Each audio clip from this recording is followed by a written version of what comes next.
रियासत के साबिक वजीर आला और senior political leader Farooq Abdullah साहब की करते हैं, क्योंकि फारूक अब्दुल्ला साहब आहिस्ता आहिस्ता करके अब जम्मू पहुंचे। श्रीनगर के बाद वो रामबन के अंदर थे, रामबन के बाद कल जो कुछ हुआ आपके सामने हमने रख दिया। आज वो जम्मू के शेर कश्मीर भवन के अंदर थे, जहां पर पार्टी कारकुनों के साथ उन्होंने खिताब भी किया है। लेकिन बात करते करते आड़े हाथ लिया सत्यपाल मलिक को, कहा कि सत्यपाल मलिक साहब तो गवर्नर है, लेकिन जिस तरीके से बेबुनियाद इल्जामात उन्होंने लगाए हैं उससे यह साफ हो रहा है कि हवा को बनाने की कोशिश की जा रही है। नंबर एक। नंबर दो, पाकिस्तान का जिक्र करते हुए उन्होंने कहा कि मौजूदा वक्त के अंदर पाकिस्तान के साथ मुज़ाकरात के बगैर किसी भी तरीके का कोई चारा नहीं है, यानी बातचीत के बिना मसले का हल हो और बंदूक खत्म हो शायद ये मुमकिन नहीं है। और सन 47 के बाद जो सूरत हाल बन रही है आज तक, अगर इसे सही तरीके से नहीं लिया गया तो आने वाले दिनों में मुश्किलें मुल्क के लिए और भी बढ़ सकती हैं। 47 से जहां कश्मीर में नेशनल कॉन्फ्रेंस थी, यहां पे मुस्लिम लीग थी।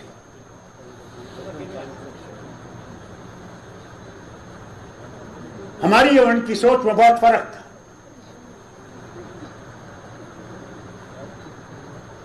और उस सोच के फर्क की वजह से 47 में जो कांड यहां जम्मू के इलाकों में हुआ वो उसी की वजह से। और अगर आज भी वो नफरत बढ़ती रही तो मैं इनसे कहना चाहता हूं जो हुकूमत करते हैं दिल्ली में, खबरदार रहें। हिंदुस्तान के इतने टुकड़े होंगे, इनको रुका नहीं सके, बचा नहीं सके। जरा बताइए, आज उनसे पूछिए जो उस वक्त नारे मार रहे थे कि कौन आया, कौन बसा, किसको निकाला, पूछिए। मगर यही बेवकूफी हम आज भी कर रहे हैं। आज भी हम ये समझते हैं कि बस जम्मू बचेगा, बाकी जाए भाड़ में। जम्मू बचेगा नहीं जब तक हिंदुस्तान नहीं बचेगा। और इसलिए आपसे कहता हूं, आप वर्कर से कहता हूं, आते हैं अरे वजीर घूमे, कहां गए? तुम्हारे गांव में नहीं गए? पहलगाम गए, गुलमर्ग गए, सोनमर्ग गए, खाना पीना खा के वापस दिल्ली गए कि हमारे मंत्री सारे जम्मू कश्मीर में घूम के आ गए। कमाल देखो। अरे कितना लोगों को बेवकूफ बनाओगे? अगर तुम्हें हुकूमत करनी है, क्या नफरत पे करनी है? और ये जो तुम लोगों को खरीद रहे हो, क्या समझते हो उससे तुम हुकूमत कर रहे हो? हमारे लोग बहुत जानते हैं, पहचानते हैं कि किस लिए तुम ये कर रहे हो। और ये भी जानते हैं कि उनके दिल तुम्हारे साथ नहीं है, वो सिर्फ अपना मतलब निकाल रहे हैं। कश्मीर आया था, आरएसएस का आदमी था, और कहा हमने इस रियासत का कश्मीरियत, इंसानियत और जमहूरियत में इसका फैसला किया। मैं आज भी कहता हूं, जब तक आप पाकिस्तान से बात नहीं करेंगे और दोस्ती के हाथ दोनों मिलाएंगे नहीं, हम कभी आराम से नहीं रह सकेंगे, कभी नहीं। मुझे लिख के ले लीजिए। 4 जंगें हो गई हैं, 4 जंगों में गरीब ही मरा। अगली जंग में भी वही होगा, अगर कभी आपने ये सोचा। उससे ज्यादा भयानक होगा, क्योंकि दोनों के पास एटम बम है।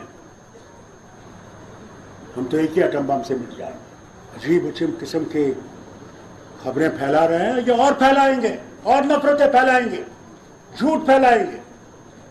हर गांव में इन्होंने आरएसएस का आदमी भेज रखा है, हर गांव में जम्मू के। जरा आए ना कश्मीर, हम भी देखते हैं कौन आ सकता है इनमें से, क्योंकि हम में वो दम है इनका जवाब देने का। हम उन पर लाठी नहीं चलाते, हम इनको अपने अपने मुंह से कहेंगे, गलती कहेंगे। चलिए, doctor Farooq Abdullah member parliament भी है और जम्मू कश्मीर के सीनियर मोस्ट लीडर भी है। हालात की अक्कासी करते करते सन 47 से 2021 की सूरत हाल बयान करते हुए कह रहे थे कि अगर नहीं पॉलिसी को बदला गया तो आने वाले दिनों में सूरत हाल और भी खराब हो सकती है और उसकी जिम्मेदारी मरकज के अंदर बैठी जमात पर होगी। बात करेंगे, मेरे साथ डॉक्टर आर चौधरी साहब भी ज्वाइन कर चुके हैं, सरदार सुनिंदर सिंह चन्नी साहब कांग्रेस के सीनियर जनरल सेक्रेटरी मेरे साथ ज्वाइन कर चुके हैं और थोड़ी देर में मेरे साथ इमरान नबी डार साहब नेशनल कॉन्फ्रेंस के भी ज्वाइन करेंगे। बहुत बहुत शुक्रिया जी तीनों का हमारे साथ ज्वाइन करने के लिए। डॉक्टर साहब, सबसे पहले जरा आपके पास ही आएंगे। फारूक साहब काफी सीनियर है, लेकिन जब बात करते हैं तो एक तसलसल होता है बात के अंदर, और आज भी सन 47 से शुरुआत की, जम्मू मैस्कर की दबे अल्फाज में बात की और 1990 तक आते आते 2021 तक भी आ गए और कहा कि केंद्र ने जिस तरीके को अडॉप्ट किया है, जो अप्रोच अडॉप्ट की है, उसका यह नतीजा है कि जनाब आज सूरत हाथ से बाहर है और किसी भी तरीके से अमन कायम नहीं हो पा रहा है। देखिए गौहर साहब, डॉक्टर फारूक अब्दुल्ला साहब का इस टाइम पे इस तरह का बयान आना, कि बहुत तजर्बेकार, बहुत एक्सपीरियंस पॉलिटिशियन है, उन्हें जम्मू कश्मीर के सारे दौर देखे हैं और इस टाइम पे जिस कंडीशन में नेशनल कॉन्फ्रेंस की जो कंडीशन है, जिन पार्टी कर रही है, उन्होंने फिर एक बार एक कोशिश की है किसी तरह से पार्टी को बाहर निकाल के लाया जाए और एक उस तरह का आज का उनका जो प्रेस कॉन्फ्रेंस उस तरह की, और मुझे लगता है कि इस तरह की कोशिशें वो पहले भी करते रहे हैं, आज भी की और आगे भी करते रहेंगे, लेकिन इन बातों से बात नहीं बनने। इस टाइम पे नेशनल कॉन्फ्रेंस को भी आगे और सीरियस होकर इन चीजों के ऊपर, इश्यूज के ऊपर डिस्कस करना पड़ेगा, क्योंकि फारूक अब्दुल्ला साहब का हमेशा डबल स्टैंडर्ड रहे हैं। जम्मू में बहुत बड़ी बड़ी बातें करते हैं, जब लेकिन यहाँ से जब वो 574 किलो पहुंचते हैं तो उनके चेंज हो जाते हैं, इसलिए आज की डेट में जो आवाम है सीरियसली नहीं लेता। सुरेंद्र सिंह चन्नी साहब, कैसे देखते हैं फारूक साहब के इन स्टेटमेंट्स को, जिनका मानना है कि जनाब अमन तब तक कायम नहीं होगा जब तक आप सरहद पार बात शुरुआत नहीं करते हैं, और जिस तरीके का आपने आयरन हैंड अप्रोच किया है उससे तंग आमद व जंग आमद वाला मामला बन रहा है और हालात हाथ से बाहर जा रहे हैं। देखिए जहां तक फारूक साहब के स्टेटमेंट का ताल्लुक है, वो जम्मू कश्मीर रियासत के मुख्यमंत्री रहे, ठीक है, उनके वालिद साहब वो रहे और उन्होंने जम्मू कश्मीर रियासत को अपनी नजरिए से देखा है। लेकिन जहां तक ताल्लुक है उनका ये कहना कि आर पार की बात जो है, तो कांग्रेस ने हमेशा कहा कि हमसाया मुल्क जो है वहां उनकी प्रति जो है फॉरेन पॉलिसी जो है उनको ठीक करने की जरूरत है और उसको दुरुस्त करने की जरूरत है, चाहे वो चाइना के साथ हो, चाहे पाकिस्तान के साथ हो, चाहे किसी भी बॉर्डर पे हो। तो तनातनी को कम करना एक लाजमी है और उसमें दोनों मुल्कों को आपस में सुलझ के बात करनी पड़ेगी, क्योंकि आप देखो चाइना अगर लद्दाख देखोगे, जब से हमारे वो फौजी उनके यहाँ घुसे वो एक मसला बना। अभी पाकिस्तान बॉर्डर पे आप देख रहे हो पुंछ सेक्टर में अभी फायरिंग हो रही है, वहां पे कितने जवान हमारे शहीद हो चुके, जम्मू कश्मीर के अंदर हालात ऐसे बन चुके। तो मैं पहले हमने कांग्रेस ने यही कहा है कि इनकी फॉरेन पॉलिसी जो है बहुत वीक है, उसको स्ट्रॉन्ग करने की जरूरत है, और ताकि ये वाले हालात जो है ये खासकर जम्मू कश्मीर के अंदर नहीं बने। डॉक्टर चौधरी साहब, ये जो बात लगातार कही जा रही है कि जम्मू कश्मीर के विजावी जो अप्रोच अडॉप्ट किया गया है, जी जितने भी पॉलिटिकल पार्टीज बीजेपी को अगर माइनस करें तो सबका यह मानना कि जनाब पॉलिसी सही नहीं है और जो एक कंसेंसस होना चाहिए था एक पेज पर सभी पार्टीज को, वो नजर नहीं आ रहा है। क्या कंसल्टेशन प्रोसेस खत्म हो गया है रीजनल पार्टीज के साथ, या बिल्कुल मरकजी हुकूमत अपने तरीके से जम्मू कश्मीर चैप्टर को डील करना चाहती है, जिसका असर यह है कि फारूक अब्दुल्ला जैसे टॉप मोस्ट लीडर जो खुद को इंडियन बताते हैं लेकिन फिर भी सवाल लीडरशिप पर खड़े कर देते हैं और बड़े खतरनाक सवाल खड़े कर देते हैं।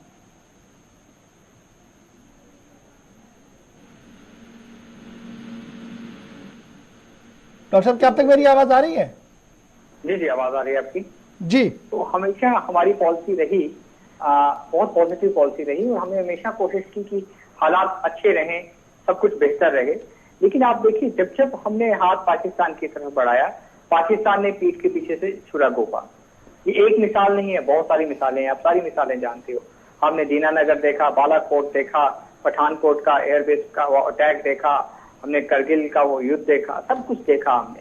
लेकिन आज की डेट में पाकिस्तान के साथ उस तरह का भरोसा नहीं किया जा सकता। सरकार की नीयत साफ है, क्योंकि जब जब पाकिस्तान पर भरोसा करते हैं उसका उल्टा असर सामने आता है। और वाजपेयी साहब ने भी ये बात दोहराई थी कि दोस्त बदले जा सकते हैं, पड़ोसी नहीं बदले जा सकते। हम सारी चीजें हम भी जानते हैं, लेकिन बदकिस्मती है, पड़ोसी मुल्क ऐसा है, उसकी नीयत ऐसी है, उसकी नीयत में खोट है। और ऐसा कंट्री है जिसका कोई मजहब नहीं है, जिसका एक ही चीज है जिसके अंदर कि बस हालात कैसे खराब किए जाएं और किसी भी ढंग से कैसे नुकसान हिंदुस्तान को पहुंचाया जाए। इसलिए ऐसे मुल्क के ऊपर हम भरोसा नहीं कर सकते हैं। सरकार की बहुत स्ट्रिक्ट एक्शन रहेंगे पाकिस्तान के ऊपर, और पाकिस्तान जब भी कुछ ऐसी वैसी हरकत करेगा उसको मुंह तोड़ जवाब दिया जाएगा। इमरान नबी डार साहब भी मेरे साथ है, तर्जुमान है नेशनल कॉन्फ्रेंस के। इमरान साहब बहुत शुक्रिया जी ज्वाइन करने के लिए। बीजेपी कह रही है कि पाकिस्तान पर भरोसा करना तो काफ़ी मुश्किल है और विद आयरन हैंड जो है वो हर एक मामले को लिया जाएगा, चाहे कोई भी चीज़ सामने रखिए। आज जिस तरीके से फारूक अब्दुल्ला साहब पिछले 3 दिन से हम सुन रहे हैं, कंटिन्यूसली कह रहे हैं कि जनाब कंसल्टेशन को कीजिए, कंसल्टेशन प्रोसेस को आगे बढ़ाइए, ये जो जवाब आया है इसे आप कैसे देख रहे हैं और क्या इसका इफेक्ट हो सकता है? देखिए, नेशनल कॉन्फ्रेंस का हमेशा एक कंसिस्टेंट स्टैंड रहा है कि जो JNK का इशू है इसको और कोई तरीका नहीं है हल करने का या एड्रेस करने का एक्सेप्ट जब कंसल्टेशन के बगैर और कुछ नहीं हो सकता। 30 साल तक हमने यहाँ पर सिर्फ जो है हालात खराब होते हुए देखे हैं और कभी ना कभी तो गवर्नमेंट ऑफ इंडिया को ये भी सोचना पड़ेगा कि अगर वो इस टाइम पे है अप्रोच बहुत हार्ड अप्रोच लेके चल रहे हैं, लेकिन सिचुएशन में तो कोई फर्क आ नहीं रहा है। आपको भी पता है कि कल तक जो बोला जाता था हम नया कश्मीर लाएंगे, हमको पुराने लीडरशिप की कहीं जरूरत नहीं है, कि ऐसे नए चेहरे लाएंगे जिनकी कोई साफ नहीं है, वो कहाँ है? गवर्नमेंट ऑफ इंडिया का भी एक अप्रोच जो है उनको चेंज करना पड़ेगा, खासकर जो जिस तरीके से वो नेशनल कॉन्फ्रेंस को देखते हैं या बाकी जो रीजनल तंजीमों को देखते हैं। ये मतलब अगर वो चाहते हैं, हम चाहते हैं कि नेशनल कॉन्फ्रेंस हमेशा से ये चाहेगा कि JNK में हालात नहीं हो, हम लोग आराम से यहाँ जिंदगी गुजारे, लेकिन जिस तरीके का अप्रोच गवर्नमेंट ऑफ इंडिया ने पिछले 2 साल में किया, जब इलीगली हमसे 370 छीना गया या बाकी सब चीजें की गई, उसमें एक तरीके से इन्होंने बोला कि यहाँ की रीजनल पार्टीज इरेलेवेंट हो गई है, हमको we have brought in new crop, नए लोग ला रहे हैं। कहाँ है वो नए लोग, क्या कर रहे हैं वो? उनकी कहीं साफ आपको दिख रही है? उनका कहीं पे एड्रेस नजर आ रहा है? जबकि हम उनको बार बार बोल रहे हैं कि आपको यहाँ की कॉम्प्लेक्सिटीज को समझना पड़ेगा। JNK is a very complex issue. इसमें मतलब ये बहुत ही अनफॉर्चुनेट होगा अगर हम JNK को थ्रू प्रिज्म ऑफ सिक्योरिटी देखेंगे। ठीक है जी। जितनी भी जब से भी हमने सिक्योरिटी के तहत JNK को देखा, हमेशा मुंह की खाई है। तो इसको एक कन्फ्रंटेशन से छोड़ के एक कंसल्टेशन लेनी चाहिए। डॉक्टर साहब एक सीनियर मोस्ट लीडर है, उनको जो चाहे होम मिनिस्टर हो या प्राइम मिनिस्टर हो, उनको सोचना चाहिए कि ये सीनियर लीडरशिप है, इनको पूरा पता है JNK के बारे में और इनसे कंसल्ट करें किस तरीके से हम आगे चलें, क्या करें, किस तरीके से। डॉक्टर चौधरी साहब, बड़ा इंपॉर्टेंट ये है कि मैं जब डॉक्टर साहब का सुन रहा था, उन्होंने कहा कि देखिए जो कुछ एयर स्ट्राइक के बारे में कहा गया था, उसके बाद तो 1 इंच जमीन हम ला नहीं पाए, बल्कि अपना जहाज उल्टा वहां छोड़कर आए हैं वापस। ये तनजिया मिजाज में जो बात आज कही गई और डायरेक्टली हमला किया गया और कहा गया कि पॉलिसीज में लिक्यूनाज है और मरकज सुनने के लिए इस चीज को तैयार नहीं है। नहीं, वो हम सब डॉक्टर साहब का ये बयान बिल्कुल बेबुनियाद सा बयान है, मैं इसको नहीं मानता हूँ। हमने सर्जिकल स्ट्राइक की, हमने एयर स्ट्राइक की और पाकिस्तान को मुंह तोड़ जवाब दिया, और पाकिस्तान को ऐसी स्ट्राइक, इन चीजों की दोबारा भी मुझे लगता है टाइम टू टाइम जरूरत पड़ती रहेगी हमारे देश की तरफ से, क्योंकि पाकिस्तान के जो इरादे हैं स्पेशली जम्मू कश्मीर को लेके, हमारे देश को लेके ठीक नहीं है। और इस तरह का जो कंट्री है और हमारा पड़ोसी है वो अपने हथकंडे अपनाता रहेगा, हमारे लोगों को नुकसान पहुंचाता रहेगा, जो आप पिछले कुछ दिनों से देख रहे हैं।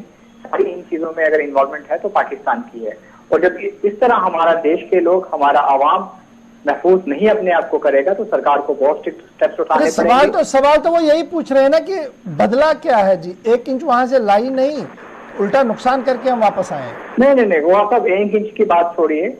अब जब भी बात होगी पाकिस्तान ऑक्युपाइड कश्मीर की होगी, हम बार बार ये चीज कह रहे हैं और वो दिन दूर नहीं है जिस दिन पाकिस्तान ऑक्युपाइड कश्मीर हिंदुस्तान का हिस्सा होगा और बड़ा मुबारक का दिन होगा और हम सब लोग उस दिन को सेलिब्रेट करेंगे। ऐसी कोई बात नहीं है। सरकार के इरादे बहुत मजबूत है और सरकार किसी टाइम पे भी ये कदम उठाने के लिए तैयार है। इमरान, जिस तरीके से डॉक्टर साहब ने कहा था ना कि देखिए सर्जिकल स्ट्राइक हो, और फिर ये भी कहा गया कि देखिए और डिवीजन की बातें हो रही है, ये खदशा आपको है या कुछ स्मेल आपको आ रहा है ऐसा कि कुछ और भी होने जा रहा है? ये मुझे लगता है कि गवर्नमेंट को देखना चाहिए कि ये रूमर्स कहाँ से आ रहे हैं, किस तरीके से आ रहे हैं, उनको एड्रेस करना पड़ेगा ये सब चीजें।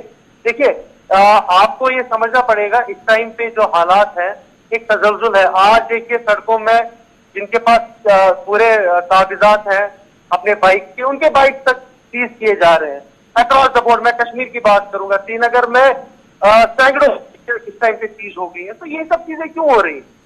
मतलब ऐसा मैंने कभी एक साथ ही सारी बाइकें सीज हो रही है। तो बच्चे इस टाइम पे नौजवान पुलिस थानों के बाहर खड़े हुए हैं ताकि उनकी बाइकें छोड़ी जाए। तो ये सब चीजें, ये इन इकदाम से तो आप लोगों को ये जो दिल की दूरी प्राइम मिनिस्टर ने बोला था, इन सब इकदाम से दिल की दूरी तो खत्म नहीं होगी, ये तो बिल और बढ़ती रहेगी। सुरेंद्र जी, क्या जिस तरीके से कल मैंने सुना था आजाद साहब भी इस बात को दोहराए थे, देखिए जो सिक्योरिटी सिनेरियो बनाने की कोशिश की जा रही है, इससे दूरियां बढ़ेंगी जी, उसको कम करने की जरूरत है। दाखिला वजीर साहब आ रहे हैं, कांग्रेस क्या कुछ एक्सपेक्ट करे दाखिला वजीर से कि वो आए और किस तरीके का माहौल बना के यहां से जाए? देखिए, कांग्रेस चाहती है कि मुल्क के जब होम मिनिस्टर साहब यहाँ पे आए तो जम्मू कश्मीर को इनके जो हालात अभी जिस तरह बिगड़े हुए हैं उनको ठीक करने की कोशिश करें। यहाँ की सिक्योरिटी एजेंसी क्या काम कर रही है, उनके पास सारा रिव्यू तो होता है, लेकिन रूटीन का एक चक्कर है उनका, वो चक्कर अपना लगा के जम्मू भी जाएंगे, यहाँ भी आएंगे, कुछ बातें सुनेंगे, कुछ करके चले जाएंगे। लेकिन सबसे बड़ी बात, ठोस बात यह है कि हम लोगों को, मैंने आपको पहले कहा कि मुल्क की सतह पे जो हालात यहाँ के बने हैं जम्मू कश्मीर के, जब जैसे फारूक साहब ने बोला कि पाकिस्तान के साथ, मैंने आपको कहा कि यहाँ देखो पंजाब में लोंगोवाल राजीव जी का अकाड़ हुआ, उसके बाद वहां के हालात ठीक हुए, वहां भी मिलिटेंसी बहुत थी।